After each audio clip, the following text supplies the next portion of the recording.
The bus was always on time. Route 9. City to Naval Station Redwood. Rain or shine, cold or blazing sun, that blue and silver municipal bus crept up to the base gate at 0500 like clockwork. Most recruits barely looked up as they boarded, groggy from pre-dawn drills or lost in their own nerves. The driver? Just an old man in a standard-issue jacket and worn ball cap, sleeves always rolled precisely to mid-forearm, face unreadable behind dark aviators. He didn't greet anyone, didn't play music, never spoke unless it was necessary. They thought he was just another civil worker, invisible like the janitor sweeping the corridor or the cook behind the chow line. Until Harper noticed the tattoo. It was subtle, nearly faded. A golden trident inked into the leathery skin just below his elbow, unmistakable to anyone who knew what it meant. The mark of a Navy SEAL. Harper saw it on a Tuesday, the kind of morning that hangs thick with fog and the smell of ocean salt. The recruit blinked, stared, then looked away. He'd heard stories about SEALs. Read about them in forums. But none of those stories mentioned them driving city buses. That evening Harper said something in the barracks. Casual. Offhand. Drivers got the trident. At first, nobody believed him. Then another recruit said he'd seen it too. A quiet buzz began building. Word traveled fast in military circles. Faster in a place like Redwood, where tradition ran deep. By Friday, the whispers had reached senior trainees. Someone dropped a note in a Navy subreddit. There's a legend driving Bus 9 in Redwood. Ink trident. No name. Anyone know his story? The post got buried quickly by memes and gear debates. But not before it caught the eye of someone who did remember. Retired Senior Chief Malcolm Raines was drinking his morning coffee in Tennessee when his phone lit up. The name jolted something buried under years of deployments, promotions and funerals. Ellis Monroe. He hadn't heard that name in decades. Raines called an old teammate, now a liaison officer stationed at the Pentagon. Check the transit logs for Redwood. Look for a driver named Monroe. And don't ask why. 2 days later things changed. When Ellis pulled up at his usual stop outside the naval station, there was something different. Waiting at the curb weren't the usual handful of sleepy recruits. Instead, 8 young sailors stood in perfect formation, back straight, eyes forward. They boarded one by one, each offering a respectful nod. One nearly saluted before catching himself. Ellis didn't say a word, didn't smile. But he held each of their eyes a second longer than usual. Enough to be noticed. That Monday, Lieutenant Commander Aidan Westbrook, naval historian and intel officer, boarded Bus 9 wearing his full-dress blues. The few recruits already seated stood instinctively. Westbrook nodded and walked to the front. When the doors closed, he spoke clearly but quietly. "Sir, permission to ride." Ellis didn't answer at first. He just looked at the man beside him, really looked. A long breath left his chest. "You got a seat, Commander?" Westbrook sat behind the driver. The road rolled beneath them, the engine humming steady. After a moment, the officer leaned forward slightly, voice low. "I've seen the files. Monroe Ellis. SEAL Team 4. Bronze Star with Valor. 3 tours. 2 times MIA, returned both times with the mission complete." Ellis's hands tightened just slightly on the wheel. Still no words. "You didn't just serve," Westbrook continued. "You led Ghost through fire and came back with your team intact. That doesn't get forgotten." Ellis said nothing. But the air inside that bus felt heavier, thicker. Later that day, word spread like oil on water. A whisper first, then a wave. The quiet man behind the wheel of Route 9 was no ordinary veteran. He was Commander Ellis Monroe, one of the most effective SEAL leaders of his generation, whose operations were still mostly blacked out in official records. By Wednesday, the morning crowd at the naval gate had grown. 15 service members stood waiting in silence, formation instinctive. When they boarded, they offered no words, only nods. Respect spoken through posture. Ellis drove like he always did. Eyes scanning, posture sharp, hands steady. But when the bus neared the training facility, he caught Harper's reflection in the mirror. He spoke, voice gravelly from years of silence. "Harper." The young man's head snapped up in surprise. "Sir? Don't let your guard drop during night drills. That's where most of you fall short." Harper blinked. Stunned that the old driver knew his name, stunned more that he was offering advice. "Yes, sir." "Thank you, sir." Ellis didn't reply. His gaze returned to the road. His sleeves remained rolled to the same exact length. The tattoo still visible but not flaunted.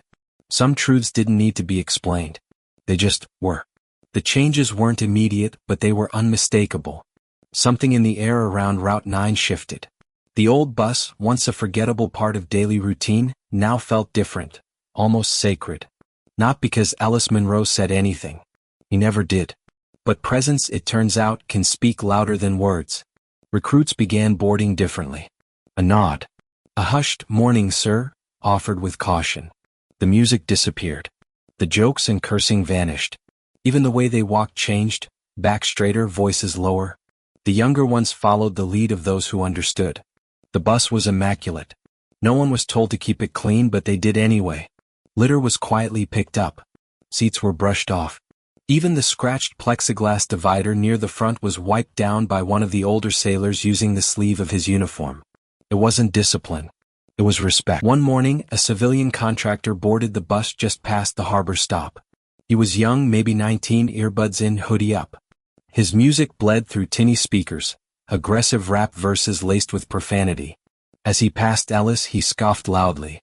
"Man, this thing move any slower? I could walk to the base faster than this piece of crap."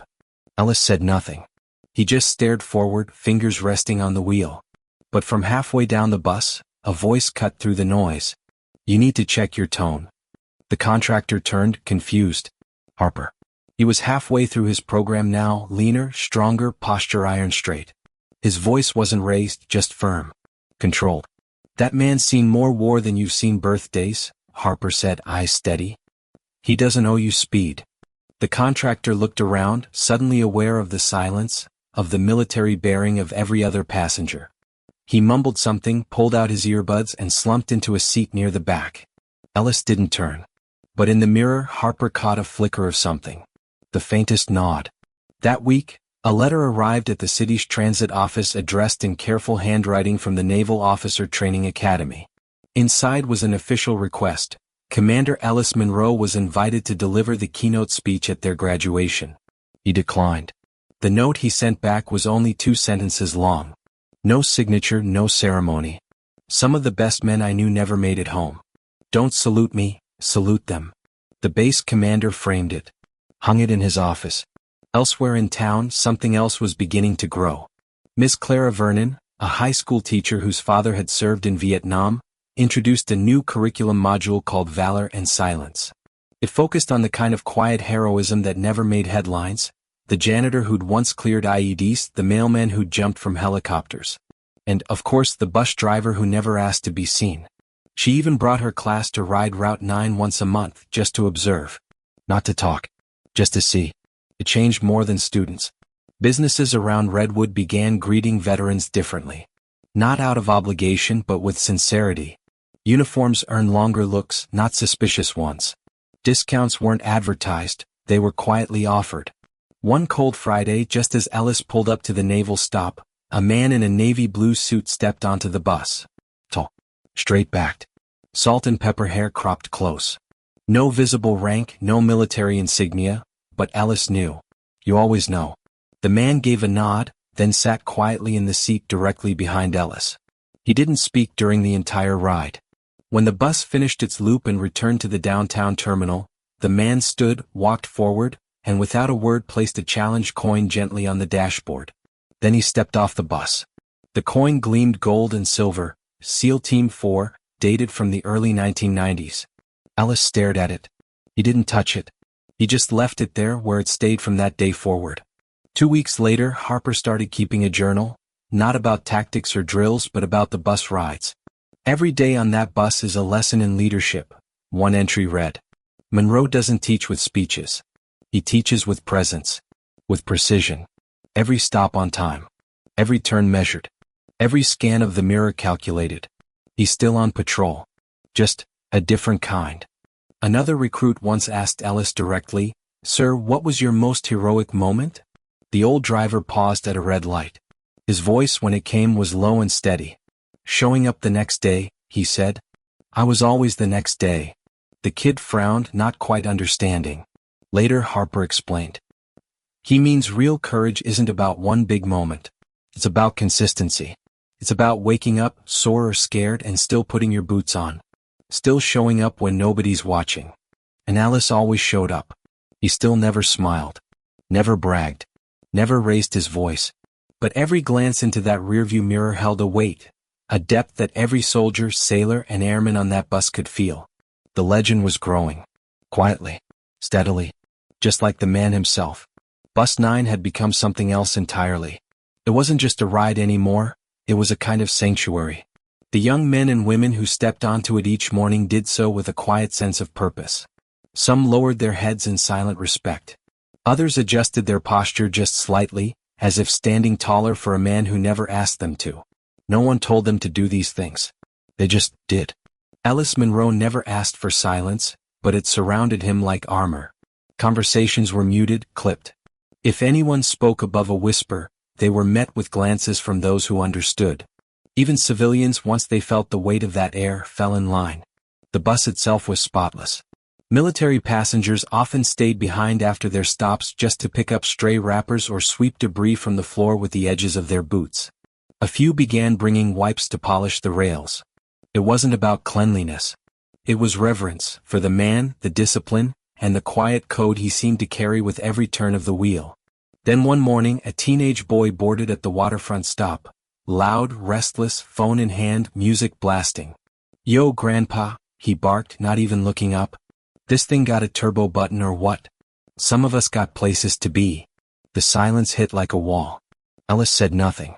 His eyes didn't even flicker. But from the third row back, Harper turned slowly in his seat. His voice, calm and composed, carried more power than a shout ever could. "Watch your tone." The boy blinked, surprised. "That man didn't just drive you here," Harper said. "He bled so you could ride at all." The boy looked around, confused, but every set of eyes in that bus confirmed what Harper had just said. Embarrassed, he lowered his volume, switched off his music, and sat down quietly. In the mirror, Harper caught Monroe's eye. This time there was no nod. Just a steady look, deep, unreadable, but warm in its own way. Weeks passed. A formal invitation arrived from the Naval Officer Training Academy. They wanted Ellis to speak at graduation, a keynote to inspire the next generation. He declined. Not in person, not over the phone, but with a handwritten note. "Some of the best men I knew are still out there and some never made it home. If you must salute someone, salute them." The academy framed it. Gold trim. Glass cover. Hung it in the commander's hallway. Elsewhere the ripple continued. A local teacher, whose grandfather once served in Korea, designed a new civics unit called Valor in Silence. It focused on how real heroism isn't always loud. It can drive a city bus every day at 5:42 a.m., stop by stop, without ever asking for recognition. One rainy Tuesday, an unfamiliar man boarded the bus. Civilian clothes, but the way he walked, his bearing, marked him immediately. Alice's eyes flicked up. Recognition but no reaction. The man took a seat quietly and rode the entire route without speaking. When the bus pulled back into the station, he stood, stepped forward, and placed a single challenge coin on the dashboard. He didn't look back. It bore the insignia of SEAL Team 4, the unit Ellis had served with. A silent salute from one ghost to another. That coin never left the dash. Harper, now in the final phase of training, kept a journal. One entry read, "He doesn't instruct. He doesn't preach. He performs. His mirror checks are sharper than our drills. His timing tighter than our formations. It's not a bus, it's a lesson on wheels." One day, a young recruit asked Ellis, "Sir, what was your bravest day?" Ellis didn't hesitate. "The day after," he said softly. "It's always the day after." When the boy didn't understand, Harper leaned over later and whispered, "He means bravery isn't a single act. It's showing up again. Especially when everything in you says not to." Then came the morning everything changed. It was bitterly cold. The wind bit through coats and uniforms. The stop outside the naval housing waited, just as it always had. But it wasn't Ellis Monroe who pulled up. A younger driver. Competent. Friendly. But it wasn't the same. The stops were slightly off. The corners a little too sharp. The mirror checks didn't feel protective. 3 days passed. And then on the 4th he returned. Same worn boots. Same silent nod as he opened the door. But now, behind his seat, bolted in a place of honor, was a folded American flag in a triangular case. No one asked. They didn't need to. They knew. Someone had gone home for the final time. Harper took off his cap and held it against his chest for the full ride. Others followed. No orders. Just instinct. For 3 more years, Alice drove that bus. Quietly. Perfectly. And then, one morning, the transit authority quietly announced his retirement. No ceremony. At his request. But that final morning, every seat was filled. Veterans. Active duty. Recruits. No uniforms. Just posture. Just presence. The 40-minute route passed in complete silence. When Alice pulled into the depot for the last time, the entire bus yard had been rearranged. Buses stood in formation. And at the center of the lot, a simple monument. Etched in bronze. Heroes don't announce themselves. They drive the route. Ellis read it once. Nodded. He picked up a small duffel bag, the only personal item he brought each day, and stepped off the bus. As he walked down the path, the passengers, every one of them, stood in 2 silent rows at perfect attention. No salutes. No words. Just stillness. At the edge of the lot, Harper waited by a navy blue pickup truck. Need a ride, Commander? Ellis paused. Looked once at the line of warriors behind him. Then at Harper. Appreciate it, Lieutenant. A base photographer captured the moment. Alice Munro, bag in hand, walking away from Bus 9 while 20 men and women stood silently, heads high. The image would go viral in every military circle. The caption read, Commander Alice Munro, SEAL Team 4. Never needed a stage, just a steering wheel. His name faded from conversation.